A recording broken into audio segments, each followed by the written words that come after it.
we go to UFC and Rogan hooks it up and we watch those fights and it was fucking crazy. Like, it was just, I mean, there was one fight that was the most boring fight that I've ever seen in my entire life. It was between the two chicks. And I think that they threw like a total of 30 punches the whole fight or something like that.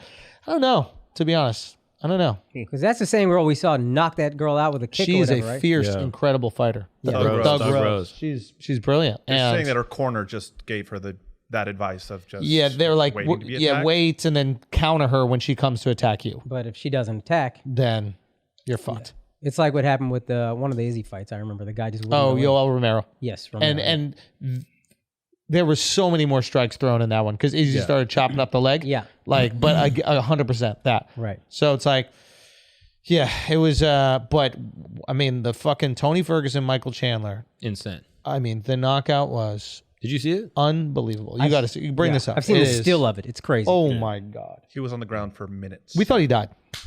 Yeah. We thought he died. Yeah. Like it was completely gone. Lights shut out. Tony Ferguson has never been KO'd like that before.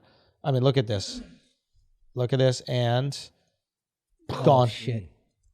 I mean, absolutely perfectly timed kick. For 2 minutes. Fuck. He was just out. Oh my goodness. And then we saw the main event was amazing as well. This guy, Charles Oliveira, is something else, dude. Yeah. I mean, Justin Gaethje is awesome, but like Charles Oliveira, this is the craziest thing. So he's a jiu-jitsu expert that got great striking game as well. But jiu-jitsu is the base. Right. So it's so hard to finish him because in the first round, Gaethje knocks him down twice. Yeah. Hurts him. But once he goes down, he goes on his back, and Gaethje has to let him up because it's more dangerous for Gaethje to go on top of him when he's on the ground because he's a jiu-jitsu expert. Right. So he literally has to let him recover and get back up. Isn't that crazy? Think about this. You're fighting a guy. When you knock him down, he becomes more dangerous. Yeah. Mentally going into that fight. I didn't see the fight. He didn't stun him when he knocked him down? He did.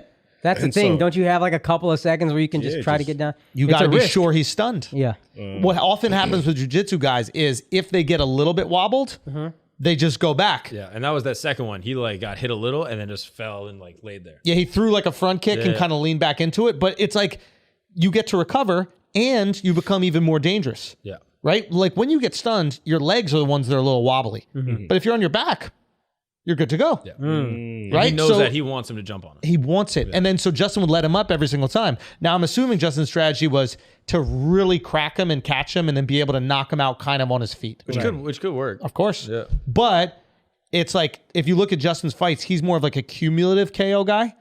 Like he'll tag you, hurt you, drop you, but it's like cumulative punches. And also Charles Oliveira did something that was really interesting that I haven't, that like mitigated Gaethje's attack. So Gaethje starts chewing up your leg. Right. He does these big kicks to your front leg so that you can't plant your front leg and jab and strike, etc.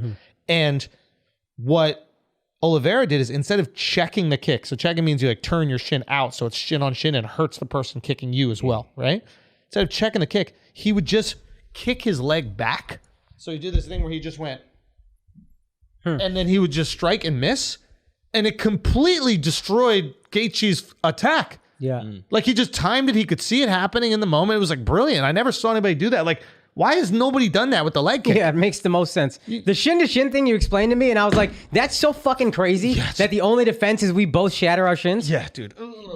Anyway, so it's like, I saw that and I was like, wow, I guess a lot more people are going to start doing that. I mean, because Gaethje's whole beginning of his attack is chew away your fucking leg. Yeah. Now you can't even walk. You can't plant. Like you can't jab against him. And he just walked right through that. This Oliveira dude, I don't know who beats him. I mean, it was just... He doesn't have the belt though, right? He didn't make weight. Because he was a half a pound over? Yeah, and there's this weird controversy. They're saying that when he weighed in at the night before at the hotel, using the digital scale provided by the UFC, he weighed 155. The day off too.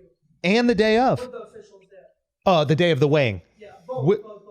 And so he weighed up. So what they're saying is that somebody messed with the scale and a bunch of the fighters were about 0.5 over. Now, to be fair, he's the only one that missed weight. Yeah. So these other guys managed to make weight. But for a title fight, you have to come in on the number. For other fights, you can come in 155.5 or 170.5. Okay. So if it wasn't a title fight, he would have been able to fight. Right. But still, it's like such a bummer, right? Yeah. It's like you did what you had to do. You weighed in. The digital scale said you're at the weight. He said he didn't have anything to eat or drink the rest of the night. I believe that. Yeah. And then it comes down and it's like, oh, it's actually the scale's kind of fault. Yeah. Because if you knew that the night before, you could sweat it out. You can get in the fucking hot tub. You Yeah. could do these things. Ugh, such a shame. But another amazing card. Watching fucking